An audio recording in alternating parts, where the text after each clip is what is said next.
For this tutorial, I'm using Charisma yarn by Loops and Threads. This is available at Michael's. It is a bulky weight yarn. And I'm using a size L hook.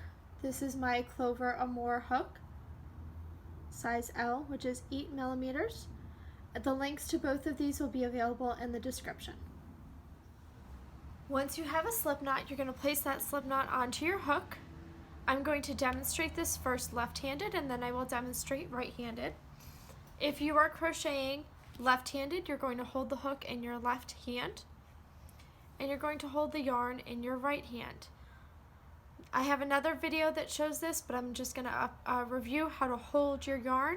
You're going to put it in between your ring finger and your middle finger, then bring it behind your middle finger so that you have a full loop around.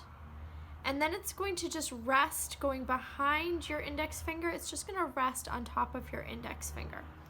This is going to give you the right tension, how tight or loose your yarn is. So I'm going to show that one more time. Going in between your ring finger and your middle finger, behind the middle finger, in front, so it goes all the way around, behind the index finger, resting right on top. Now you have your middle finger and your thumb free to pinch here, and you have your working yarn right here. So a chain stitch, we're going to yarn over. That's when we take this yarn and bring it up and over our hook, then slide it slowly. We want this to be loose on our hook. We're going to use the hook to grab that working yarn, slowly turn it, and pull it through the loop.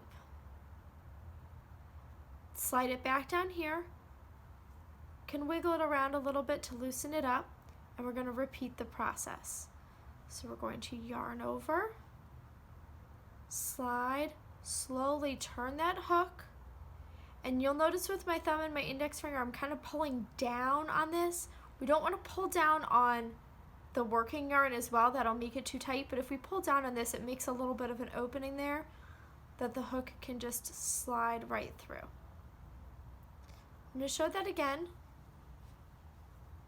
This time I'm going to do it right-handed. So right-handed, you're going to go the same way. You're holding the hook now in your right hand.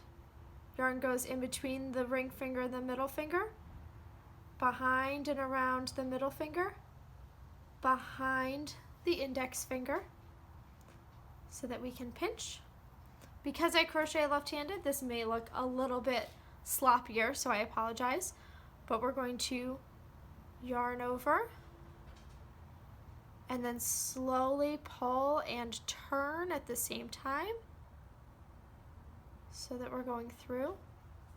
Let's do that again. Yarn over, pull down and turn through. If you find that your chains are too tight, you may be holding your index finger too close or pulling this yarn too taut, making it too tight, and then it's going to make these a little bit harder. You may also find that you're making them too loose. Same thing if you start with your yarn too far away so that you have too much space here, you may end up having a harder time. See how it doesn't want to grab, and you may end up with your stitches being too loose. So I usually try to keep about the same length as from where I'm holding on to my knot here to the tip of the hook. Keep that about the same length.